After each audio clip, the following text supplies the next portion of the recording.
नमस्कार साथियों, आप सभी का स्वागत है एक बारी फिर से गुरुकुल ऑफ साइंसेज में।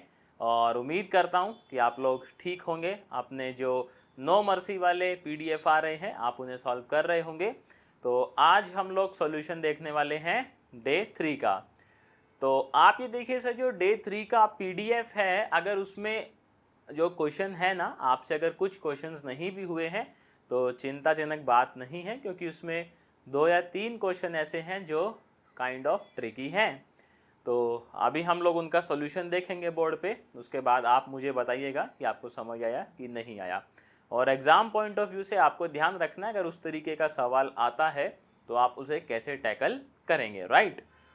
तो चलिए बिना देरी किए हम लोग शुरुआत करते हैं आज के कार्यक्रम की। तो अगर आप चैनल पे नए हैं और चैनल को सब्सक्राइब नहीं कर रखा है तो सब्सक्राइब ज़रूर कर लीजिएगा। वीडियो पसंद आता है तो लाइक कीजिएगा। और अगर आपको भी नो मर्सी ज्वाइन करना है, 1-to-1 मेंटरशिप ज्वाइन करना है, तो डिस्क्रिप्शन में लिंक, क्या कहते हैं जी, नंबर गिवन है, मैं लिंक कह रहा हूँ, नंबर गिवन है, आप उस पर कॉन्टैक्ट कर लीजिएगा, राइट। तो चलिए पहला क्वेश्चन देखते हैं डे 3 का। सर फर्स्ट क्वेश्चन थोड़ा सा ट्रिकी बट इम्पॉर्टेंट उतना ही ज़्यादा। आइए जनाब, मेरे हाथ में है ये डे 3 का पीडीएफ, मतलब हार्ड कॉपी। सो क्वेश्चन एक बारी पढ़ लेते हैं क्या कहता है। कहता है a step ladder in the form of the letter A with each of its legs inclined at an angle alpha to the vertical is placed on a horizontal floor। तो अपने को क्या डेटा बताया अभी तक, एक हॉरिजॉन्टल फ्लोर है जी, थोड़ा डायग्राम बड़ा बनाएंगे जिससे चीज़ें समझ आसानी से आए। और एक लैडर है जी, लैडर आपका एक ही शक्ल में है, वही आप देखें जी, जो पेंटर लोग यूज़ करते हैं अपना, वही कुछ मामला है। यहाँ पे क्या कहता है, horizontal floor in and is held up by a cord connecting the middle point of its leg. तो जी ये मान लेते हैं मिडल पॉइंट है, इनको रोका कैसे गया है, इनके मिडल पॉइंट्स को आपने ज्वाइन कर दिया है, किससे, कॉर्ड से ज्वाइन कर दिया। लेट से ये ए बी सी, ये डी और ये लेट से ई, राइट। डी और ई जो है वो मिडल पॉइंट है किसके जी, ए बी और ए सी के। और दोनों जो आपके लेग हैं वो सेम ही हैं, कोई दिक्कत वाली बात है नहीं। आगे कहता है there being no friction anywhere show that when a weight W is placed on one of the steps at height from the floor equals to 1/n of the ladder. ओ तेरी, ये देखें जी, यही इसमें जो है खतरनाक बात है। कहता है आपने एक वेट जो है वो टांगा है किसी एक लेडर पे, कहाँ पे टांगा है, 1/n टाइम्स हाइट पे, कहाँ से, फ्रॉम दी फ्लोर से, ऐसा बोला है। देखो दोबारा सुनिएगा, when a weight w is placed on one of the steps at a height from the floor equals to 1/n of the ladder। ladder की हाइट कह रहा है जी, तो मान लेते हैं ladder की हाइट ये अपनी, इसको क्या नाम दे बताएं ना सर, इसको f दे दें। तो हमने एक वेट यहाँ टांगा और वेट जो है वो टांगा है w, राइट। इसको मैं नाम दे देता हूँ लेट से g, इसको नाम दे देता हूँ मैं h। तो क्वेश्चन डेटा ये कहता है दैट GH जो है भाई साहब वो 1/n टाइम्स है किसका, अरे बोल दो AF का, हाइट ऑफ लैडर, राइट। कहता है जी the increase in the tension of the cord is given by some expression, and that expression जो है मतलब T new minus T old will equals to 1/n W tan alpha, right. अब इस question को समझिएगा सर, और इसको करने के आप 2 तरीके सोच सकते हैं।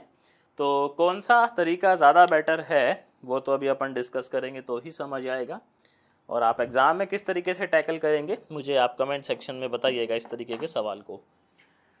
कहता है आपने देखे पहले सर, ये रॉड थी और ये कॉर्ड थी, तो कॉर्ड में कुछ अच्छा ये भी बताया है कि आपकी जो ये लेग हैं ये वर्टिकल से अल्फा एंगल मेंटेन कर रही हैं। ऐसा मैं नहीं कह रहा हूँ, क्वेश्चन खुद ही कह रहा है, राइट।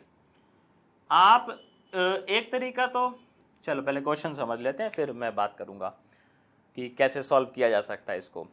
आपने क्या किया सर, आपने पहले ये वेट नहीं टांगा था, बीच में कॉर्ड है जी, कॉर्ड में क्या होगी, आप कहेंगे जी कैसी बातें कर रहे हैं, कॉर्ड के अंदर क्या होती है जनाब, टेंशन होती है, राइट।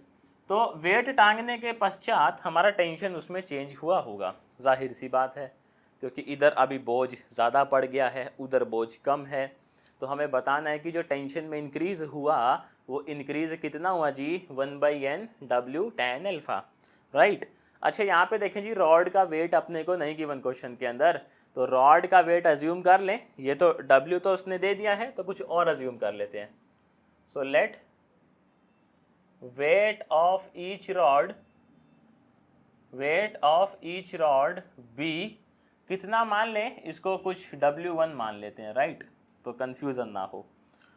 तो यहाँ से आपका W1 आ रहा होगा ना नीचे, मिडल पॉइंट जो है, और इसको नाम दे देते हैं जी I।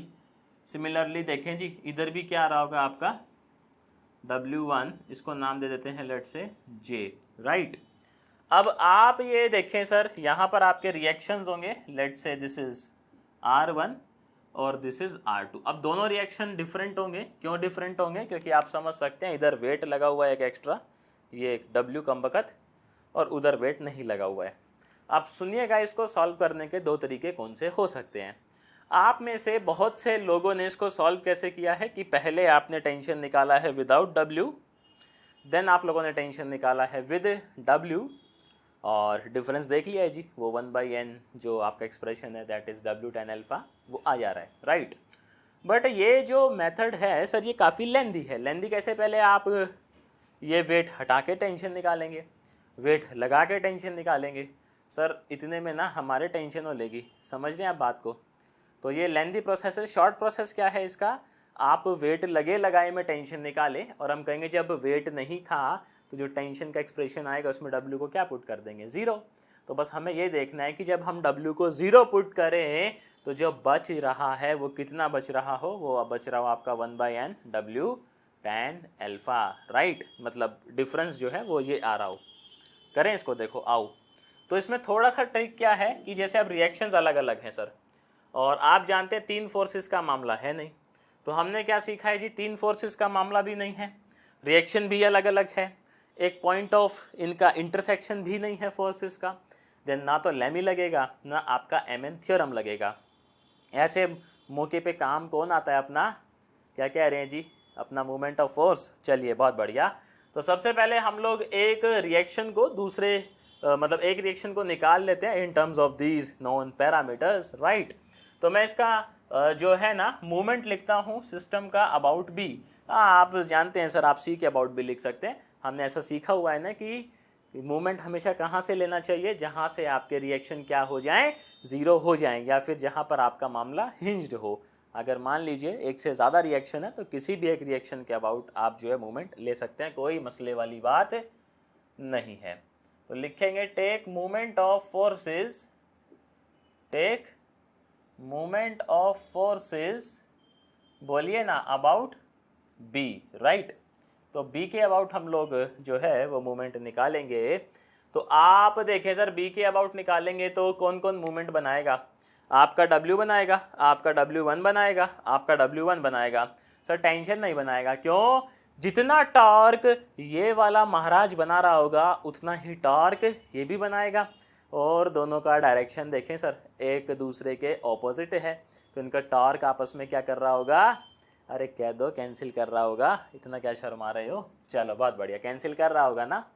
तो जब हम टॉर्क का इक्वेशन लिखेंगे, पहले मैं इक्वेशन लिख लेता हूँ, देन मैं बात करूँगा डिस्टेंसेस की। अब आप ये देखें सर, किसका टॉर्क पॉजिटिव, किसका टॉर्क नेगेटिव, ये भी बड़ा मसला है, राइट। तो आप देखें जब बी के अबाउट लिखेंगे, ये तीनों ही जो महाराज हैं इनकी टेंडेंसी होगी इस सिस्टम को रोटेट करवाने की। कैसे? आप कहेंगे जी क्लॉकवाइज, वेरी गुड। और वहीं पे आप देखें सर R1 का टॉर्क 0 होगा क्योंकि वो आपका B से पास कर रहा है, लेकिन R2 का टॉर्क कैसे होगा, ये इसकी टेंडेंसी कैसी होगी इसको रोटेट करवाने की? आप कहेंगे जी ये रोटेट करवाएगा इसको एंटी क्लॉकवाइज। इसका मतलब समझ रहे हैं भैया? इसका मतलब क्या हुआ? इन तीनों का टॉर्क मिला के किसके इक्वल हो रहा होगा? आप कहेंगे जी R2 के इक्वल। ऐसा ही तो है, बाकी आप बताइएगा कमेंट सेक्शन में। चलिए, तो आप देखें जी W जो है, W का डिस्टेंस देखें आप यहाँ से कितना है, परपेंडिकुलर डिस्टेंस। आप कहेंगे जी BH चल रहा है, BH ही है ना, बता देना भैया मेरे को, कहीं मामला लब जब हो जाए। W1 देखें, उसका डिस्टेंस कितना चल रहा है जी? आप कहेंगे जी BI चल रहा है। और फिर मेरे को बता दीजिए जो दूसरा W1 है उसका डिस्टेंस कितना चल रहा है? आप कहेंगे जी it is BJ। And then इनका जो टॉर्क है वो R2 महाराज के इक्वल होगा। What is the perpendicular distance of R2 from B? आप कहेंगे जी BC, राइट। चलिए, हमें रॉड का लेंथ तो नहीं मालूम, बस हमें ये ज़रूर डेटा मालूम है दैट GH जो है वो 1/n टाइम्स AF है। तो सर अब इनका वैल्यू ज़रा कैलकुलेट कर ही लिया जाए, अगर आप कहें तो इसको इक्वेशन 1 दे दें। आप देखें, हमें जो है डेटा ये मालूम है that GH is 1/n times AF। मैं तो कह रहा हूँ जी आप ये दो ट्राइंगल ले लें और मेरे हिसाब से बात बन जानी चाहिए। ट्राइंगल कौन सा? BGH एंड मैं सीधा लिख ही दूँ, समझा वैसे दूंगा, ट्राइंगल BAF। सर ये दोनों ट्राइंगल जो है सिमिलर हैं, कैसे? आइए थोड़ा पास से देखते हैं तो मामला समझ आएगा। दोनों ही ट्राइंगल में आप देखें सर, ये पिद्दू ट्राइंगल और ये बड़े डैडी ट्राइंगल, इन दोनों में B एंगल जो है वो कॉमन है। ये एंगल 90 है और आप कहेंगे जी ये एंगल भी 90 है। तो चूंकि दो एंगल सेम हो गए हैं, इसका मतलब ट्राइंगल कैसे हैं जी? सिमिलर हैं, राइट। अब सिमिलर हैं तो मैं ज़रा रेशो निकाल लूँ।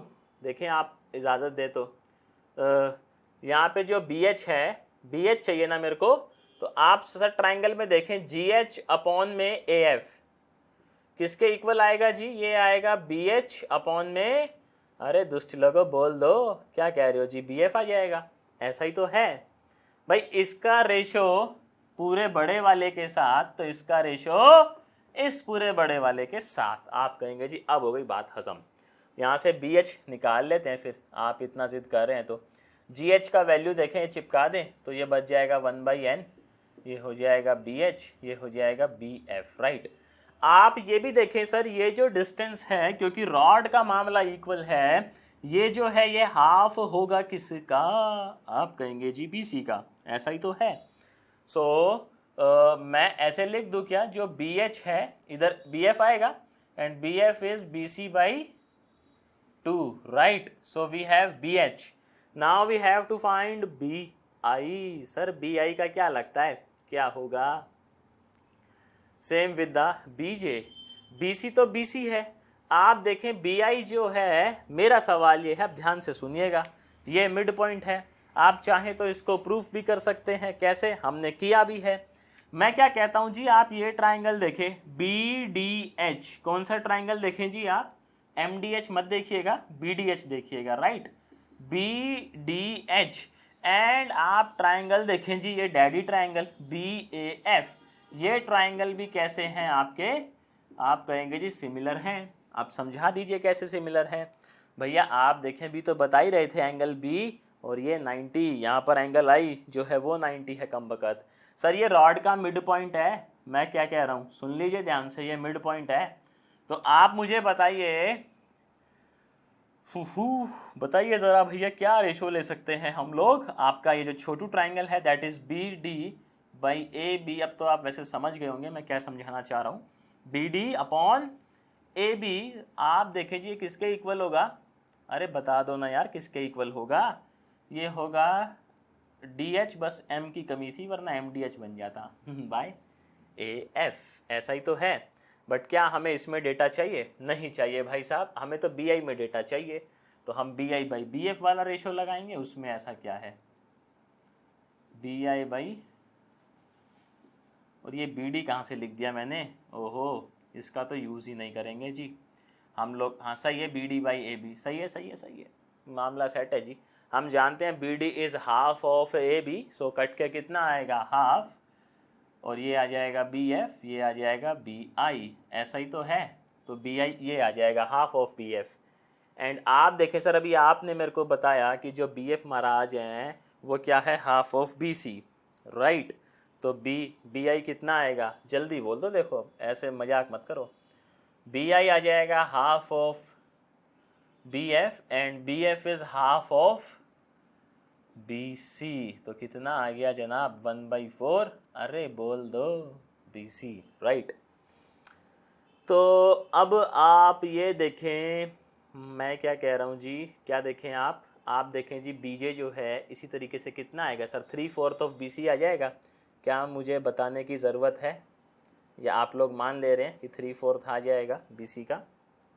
मान ले रहे हैं, अच्छी बात है ठीक है, तो अब देखिए जी इसमें पुट करते हैं वैल्यूज़ को। सो पुट इन 1, तो जैसे ही पुट करेंगे, ओहो BH का वैल्यू कितना चल रहा है जी, आप कहेंगे जी it is BC divided by 2N plus W1। What is the value of BI का वैल्यू चल रहा है 1/4 BC, right. W1 what is the value of BJ, 3/4 BC is equals to R2BC। Sir आप देखें जी एक का तो हैप्पी बर्थडे हो ही जा रहा है BC का, तो ये आ जाएगा W/2N। आप सर ये 3/4 है, ये 1/4 है, तो इसका तो मामला सेट है। ये आ जाएगा W1 और इधर बचेगा R2। तो R2 हमारे पास आ चुका है, मुबारक हो जी, in terms of non parameters, जो कि होता है अपना पहला स्टेप, राइट। इसके बिना तो भैया मामला सेट हो ही नहीं सकता है। तो मैं इधर लिख लेता हूँ मेरे रेफरेंस के लिए that R2 is W/2N plus में W1। इतना छापिए, जल्दी छापिए भैया, स्क्रीनशॉट ले लीजिए। Very good. तो आगे देखते हैं अब, आइए। स्पीड अगर फास्ट लगे तो मुझे बता दीजिएगा कमेंट सेक्शन में। वैसे लगनी तो नहीं चाहिए, बट स्टिल लग ही जाए तो क्या किया जाए, नहीं। अब ना आप ये देखिएगा हमें और क्या क्या चाहिए कि जी, और कुछ क्या चाहिए, हमें तो बस यही चाहिए था टी अभी निकालना है जी। तो आप देखें सर, अब आप टी के लिए ना पूरे सिस्टम पे टॉर्क नहीं ले सकते। क्यों? अभी हमने समझा अगर आप पूरे सिस्टम पे टॉर्क लेंगे, सो आप देखें सर इनका आमने सामने मुकाबला हो ही रहा है, तो ये एक दूसरे का हैप्पी बर्थडे कर देंगे, राइट। तो हम लोग अब टॉर्क लेते हैं किसके अबाउट, ए के अबाउट लेंगे, बट AC लेग का। एक किसी भी एक तरफ का ले लीजिए आप। जैसे आपने R2 निकाल लिया है, तो इस तरफ का लेंगे तो R2 का वैल्यू मालूम है। अगर मान लीजिए मैं शुरू वाला टॉर्क C के अबाउट लेता तो मेरा R1 का वैल्यू आता, तो फिर मैं किधर का टॉर्क कंसीडर करता, इस हाफ का टॉर्क कंसीडर करता। समझ पा रहे हैं बात? अभी मैंने B के अबाउट जो है वो किया है, तो मेरा R2 का वैल्यू आया है। अब ये आपके लिए होमवर्क है। आपने क्या करना है, आपने फर्स्ट जो इक्वेशन लिखना है मूवमेंट वाला, वो लिखना है अबाउट C। सो आपका वैल्यू आएगा किसका, R1 का, किसकी शक्ल में, W और W1 की शक्ल में। जब R1 का वैल्यू आ ही जाएगा तो सेकंड स्टेप में आप टॉर्क कंसीडर करेंगे इतने मिडल हाफ का अबाउट पॉइंट A, और हाँ A के अबाउट आप कंसीडर कर लीजिए, मामला सेट आ जाएगा आपका। R2 मालूम है आपको, और बस T है और W है और W1 है। सर इधर से फोर्सेस ज़्यादा है नहीं, और अगर मैं उस हाफ में देखूँ फोर्सेस तो मेरा R2 है, W1 है और T है, 3 में ही खेल ख़त्म है अपना। तो इधर वाला आपके लिए होमवर्क है, उधर वाला भी हम लोग कर रहे हैं। तो हम लोग किसका, take movement of forces of leg AC about A, right. तो आइए यहाँ पे देखें, जब हम लोग टॉर्क लेंगे सर A के अबाउट, अब मुझे डिस्टेंसेस चाहिएंगे। लेट से इसका नाम दे दूँ मैं, इसका नाम अगर धोखा रख दें तो क्या बात हो जाए, F तक IJGJK लेट से, राइट। और तो बस ठीक ही बात है, फिर तो बाकी डिस्टेंसेस आ ही जाएंगे, कोई मसले वाली बात नहीं है। सर आप देखें जब AC का टॉर्क लिखेंगे, मतलब AC पे लगने वाले फोर्सेस, या फिर हम लोग उधर सेकंड हाफ में जब टॉर्क लिख रहे हैं अबाउट A, तो R2 जो है वो कैसे रोटेट करवाएगा, वो रोटेट करवा रहा है उसको एंटी क्लॉकवाइज। और परपेंडिकुलर डिस्टेंस कितना है सर A से R2 का, FC है क्या, चेक करना डायग्राम में, FC कहाँ देखने को मिलेगा आपको, ये क्या यही परपेंडिकुलर डिस्टेंस है? आप कहेंगे जी हाँ, परपेंडिकुलर डिस्टेंस तो यही है, राइट। फिर आप देखें जी अपना जो W है जी, W कैसे रोटेट करवाएगा, क्लॉकवाइज, मतलब W1 है और W1 का लाइन ऑफ एक्शन आप कहेंगे जी ये है, तो परपेंडिकुलर डिस्टेंस ये है, दैट इज़ KE। आप देखें सर आपका जो टेंशन है ये भी कैसे रोटेट करवाएगा, A के अबाउट देखेंगे तो क्लॉकवाइज, और इसका perpendicular distance, line of action ये रहा, पॉइंट ये रहा, परपेंडिकुलर डिस्टेंस AK। अब मुझे इन डिस्टेंसेस की वैल्यू चाहिए, और मेरे को ये गिवन है वो एंगल अल्फ़ा है। आप देखें सर ये अगर अल्फ़ा है, यदि ये अल्फ़ा है तो ये भी क्या होगा, अल्फ़ा। तो एक काम करते हैं, हमारे पास एफ सी चाहिए ना, एफ सी जो है बड़ा ट्राइंगल ले लें आप। लेट्स से इक्वेशन 1, मतलब 2 नाम दे दीजिएगा, एक पहले वाली को कंसीडर कर चुके हैं। सो ट्राइंगल, कौन सा triangle ji? A F C, जैसे के एफ सी होता है ना यहाँ पे ए एफ सी है, तो हमें चाहिए एफ सी। तो मुझे ए सी मालूम है जी, मतलब लेंथ ऑफ रॉड जो है वो तो अपन उड़ा देंगे। तो परपेंडिकुलर एफ सी जो है मुझे चाहिए और मुझे ए सी मालूम है। साइन अल्फ़ा ले ले, मैं तो कह ही रहा हूँ। तो ये आ जाएगा F C by A C. So F C is A C sine alpha, right. F C आ गया है जी। के ई के लिए आप देखें सर, के ई जो है वो एफ सी का हाफ ही तो था। अरे ऐसा ही तो था ना यार, थोड़ी देर पहले तो आप कह ही रहे थे हाफ है। अब ऐसे ना करो। और जी ए के लिए मैं तो कह ही रहा हूँ छोटा ट्राइंगल ले लें आप। कौन सा ट्राइंगल? ए के ई। ए के ई में आप देखें जी, अपने को क्या चाहिए? ए के चाहिए जी, और अपने को ए ई मालूम है। और जी कॉस अल्फ़ा ले लें। कॉस अल्फ़ा क्या आएगा? Base by hypo. Sir A E जो है हाफ ऑफ ए सी है क्या? So A K will be half of A C cos alpha है जी। इन तीनों का वैल्यू चिपकाएं कहाँ? यहाँ एक बार चिपकाएं तो ज़रा, उसके बाद नज़ारे देखते हैं क्या बनता है। ये तो जी चिपकाने से ही पता लगेगा वैल्यू, ऐसे नहीं मालूम चलता है। देखें आप, चीटिंग अलाउड नहीं है जी। R2 और एफ सी कितना है जी? ए सी साइन अल्फ़ा आएगा, और W1 तो W1 है। के ई कितना है जी? ए सी बाई 2 साइन अल्फ़ा आएगा जी। एंड लास्ट ए के कितना है जी? हाफ ए सी कॉस अल्फ़ा आएगा, राइट। सर R2 का वैल्यू तैयार है, मैं तो कह रहा हूँ जी पुट कर दें। ए सी देखें इसका हैप्पी बर्थडे, तो ये हो जाएगा W/2n plus W1, right, sine of alpha. ओहो कुछ कट जा रहा है क्या? W1 देखते हैं जी अभी क्या मामला सेट होता है। Sine alpha plus T/2 cos alpha, right. ऐसा कुछ नज़ारा आ ही गया है। सर हमें tan की शक्ल में चाहिए आंसर, तो पूरे को डिवाइड मार देते हैं। किससे? कॉस से। किससे डिवाइड करेंगे बोलिए? कॉस से। कॉस से डिवाइड करेंगे, so it will be W/2n plus W1, it will be tan alpha. So ये W1/2, this will be tan alpha plus T/2, right. आ गया जी। अब W/2n tan अल्फ़ा, मैं तो कह रहा हूँ जी इसको आप खोल ही लें। W tan अल्फ़ा, ये माइनस का आ गया, W1/2 tan अल्फ़ा और इक्वल्स टू T/2, राइट। ज़रा इतना छापो जल्दी से कैमरामैन, फिर इसके बाद हम लोग आगे देखते हैं। क्या कह रहे हो जी? स्क्रीनशॉट ले रहे हो आप लोग? चलो बहुत बढ़िया, स्क्रीनशॉट ही सही। आइए आगे देख लेते हैं क्या मामला चलता है।